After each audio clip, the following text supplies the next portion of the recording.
Hello friends, আজকে আবার চলে এলাম একটা বিয়েবাড়ির ব্লগ নিয়ে। আর বিয়েবাড়ি দেখো, শীতের সিজনে পাওয়া আমাদের ফার্স্ট বিয়েবাড়ি এটা। আর এই ইনভিটেশনটা ছিল আমার বরমশাইয়ের বন্ধুর বোনের বিয়ে, তাই চটপট করে উঠে গেলাম। আর দেখো এখানে বর বউ অলরেডি বিয়ে হয়ে গেছে, আমরা যেই টাইমে পৌঁছেছি। কারণ গিফট দেওয়া নিয়ে আমার শুভমিতার মধ্যে মোটামুটি প্রায় টানাটানি চলছে। তারপরে একটু ছবি টবি তুলে নিলাম পাত্রীর সাথে। তারপরে এখানে তো শুরু হয়ে গেল স্টার্টারের পর্ব। এই যে আমার বড়মশাই আমার হাতে তুলে দিচ্ছে হচ্ছে চিকেন কাবাব। বাচ্চাদেরকে তো আগেই দিয়ে দিয়েছি, ওরা মোটামুটি খাওয়া শুরু করেছে। ওরা যা খায়, এই যে একটু একটু করে খাচ্ছে আর আমার হাতে তুলে দিচ্ছে। তারপরে আমিও খাওয়া স্টার্ট করলাম। এই যে বড়মশাইকেও বললাম যে আমারও একটু ছবি টবি তুলে দাও, আমি খাচ্ছি। বাচ্চাদের আর খাওয়ার গল্প করে লাভ নেই, ওরা তো খায় না। ওরা যেখানেই যায় সেখানেই খেলা শুরু করে দেয়। এই যে দেখছো শুভমিতা আর সায়ন খেলা শুরু করে দিচ্ছে স্টোন পেপার সিজার। আর দৌড়াদৌড়ি তো চলছিলই বিয়েবাড়িতে। এই বিয়েবাড়িতে তো সবই ঠিক ছিল, কিন্তু আমি পড়ে গেছিলাম মহা মুশকিলে। আমি শুধু জানি না আমি কি না, কারণ এই পুরো বিয়েবাড়িটায় ফুল এসি লাগানো ছিল। যতই সাজুগুজু করে যাই প্রচণ্ড ঠান্ডা লাগছিল। তারপরেই এখানে খাওয়া দাওয়ার কাছে চলে এলাম, অনেক ফটো টটো তুলে।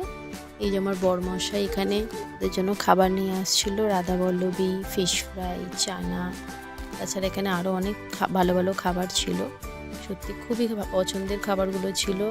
জিরা রাইস ছিল, দেন দই কাতলা ছিল, তারপর জাফরানি পোলাও ছিল, চিকেন কষা ছিল। খুবই টেস্টি ছিল খাবারগুলো। আমরা আমরা খাবার খেতে বসে পড়েছিলাম তো তিনজন অলরেডি।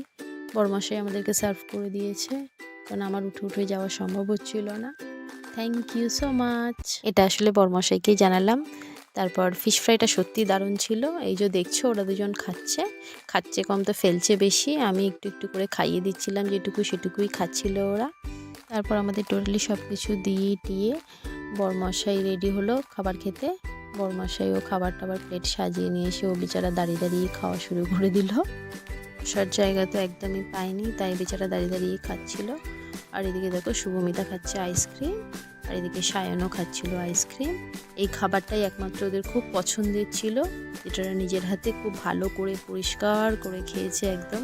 এটা কিনা একদমই ওদেরকে খাইয়ে দিতে হচ্ছিল না। আমি খাইয়ে দিতে চাইলেও বলছি যে না না না, আমি খেয়ে নিচ্ছি, আমি খেয়ে নিচ্ছি। তারপরে চলে এলাম লাস্ট চাটনি, পাঁপড়, আর এদিকে ছিল হচ্ছে 2 রকমের মিষ্টি ছিল। একটা সন্দেশ ছিল আর গোলাপ জামুন ছিল। সন্দেশটা তো অসাধারণ খেতে ছিল ফ্রেন্ডরা, কি বলবো তোমাদেরকে।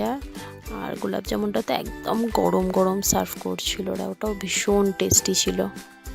এক কথায় খাওয়া দাওয়াগুলো ভীষণ ভালো ছিল, খাবার দাবারগুলো ভীষণ টেস্টি ছিল। লাস্ট অফ দ্য মোমেন্ট আমরা চলে গেলাম আইসক্রিম কাউন্টারে। সেখান থেকে আইসক্রিমটা খেয়ে নিয়েছিলাম আগেই। তারপর এখান থেকে পাস নিলাম। দেন একটা জলের বোতলও দিল ওরা। জলের বোতল চেয়েই নিয়েছি আমরা, যদিও বা বাচ্চাগুলোর জন্য খাওয়ার জন্য। আর তারপরে তো আমরা বিয়েবাড়ি থেকে চলে এলাম। দেখো বন্ধুরা, ওদের দুজনকে হাত ধরে নিয়ে আমি চলে আসছি বিয়েবাড়িতে। আমরা সবাই খুব মজা করেছি, খুব মজা করেছি। বন্ধুরা বলো যে আমাদের এই বিয়েবাড়ির ব্লগটা তোমাদের কেমন লাগলো জানিও। Thank you, tata.